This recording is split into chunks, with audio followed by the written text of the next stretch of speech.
Bonjour, donc je suis le docteur Wiertlewski, je suis neurologue au CHU de Nantes et je m'occupe un peu plus particulièrement de maladies inflammatoires. Alors, c'est un centre de ressources et de compétences, très exactement.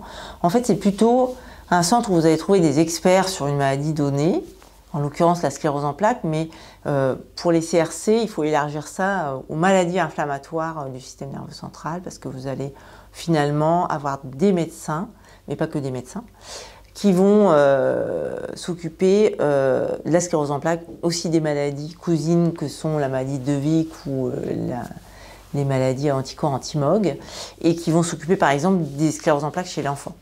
Et ça, les gens, les neurologues qui s'en occupent, ils sont au CRC, mais ils sont en lien avec une autre structure qui s'appelle Centre pour ces maladies-là, et qui sont des centres pour les maladies plus rares, en fait.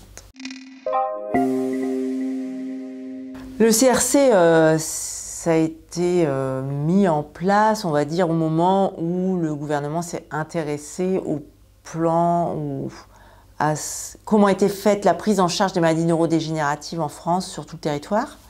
Donc il y a eu un plan maladies neurodégénératives qui a été déployé dans les ARS. Donc vous avez le ministère et les ARS, c'est la structure administrative locale qui s'occupe de la santé. Et donc au sein des ARS, il y a eu des personnes qui ont été missionnées pour en fait réunir les acteurs du plan maladies neurodégénératives, dont les acteurs de la sclérose en plaques. Et il y a eu 23 centres experts CEP qui ont été, ou CRC CEP, qui ont été, on va dire, nommés après avoir rempli un dossier dans lequel il fallait qu'il y ait finalement plusieurs professionnels, dont les neurologues, pourquoi pas les infirmières, les médecins de MPR, les psychologues, les neuropsychologues, voilà, des gens qui intervenaient dans la sclérose en plaques, des acteurs qui étaient médicaux, paramédicaux et sociaux en fait. Ça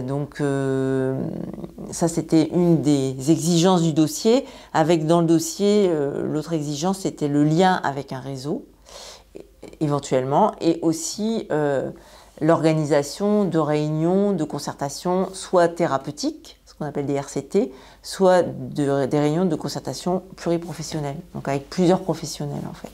Après, l'organisation du CRC, localement, elle peut varier en fonction finalement de l'organisation locale auparavant, du lien ou pas avec un réseau.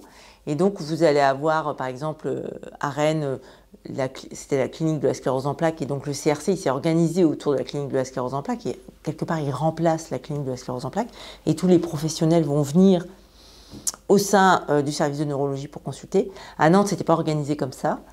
C'est plutôt nous, neurologues, qui allons en rééducation, qui allons en ophtalmologie pour consulter avec nos collègues en fait. Au sein du CRC, vous allez trouver souvent des gens qui font de l'éducation thérapeutique. Soit c'est en lien avec le réseau, soit il y a une infirmière de pratique avancée comme chez nous, soit vous avez des infirmières qui sont en lien avec l'annonce diagnostique, ou qui sont là pour faire de l'éducation thérapeutique et qui vont pouvoir finalement réexpliquer aux patients un peu la maladie, l'intérêt d'avoir au moins le suivi, peut-être l'intérêt d'avoir un traitement, peut-être l'intérêt de retourner en rééducation.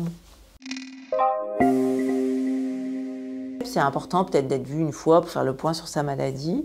Je pense que l'important c'est d'avoir un neurologue qui va faire le suivi, et le neurologue va être en lien avec le CRC, c'est souvent le cas. Nous, en tout cas à Nantes, les neurologues libéraux et les neurologues des centres hospitaliers de la région viennent régulièrement, soit avec leurs dossiers, ils nous les envoient par mail, soit à la réunion de concertation thérapeutique, et on discute des dossiers des patients et des thérapeutiques, et mettre en place ces thérapeutiques, où on décide de voir les patients au CRC s'il y a besoin. Et après, la mission du CRC, c'est vraiment, par exemple, de donner un avis à un patient donné, soit parce que le neurologue se pose des questions, soit parce que le patient se pose des questions, sur voilà, sa prise en charge globale éventuellement. Mais sa mission, c'est pas forcément de faire du suivi, parce que sinon, effectivement, c'est compliqué. Au sein des CRC, vous avez peut-être 2-3 neurologues qui consultent, Et l'accès va être limité. Donc effectivement, le suivi, c'est un peu compliqué. Les gens peuvent être suivis au CHU, mais après, le CRC, il sert à donner un avis ponctuel pour un patient. L'organisation des CRC, elle peut varier d'un centre à l'autre, mais que ça, c'est pas très grave et que ça dépend en fait, finalement de ce qui a été discuté localement avec l'administration de l'hôpital qui héberge le CRC. Ça, c'est vrai que on voit bien qu'il y a des disparités et qu'on essaye un petit peu d'aplanir en discutant. On a une réunion une fois par an qui est au mois d'octobre cette année à Paris. On se voit tous les ans pour finalement peut-être harmoniser un peu ce que fait le CRC et puis essayer de discuter avec le gouvernement de voilà, ce qu'on peut obtenir, parce que ça permet, il y a un financement du ministère et ça permet finalement parfois de financer du personnel.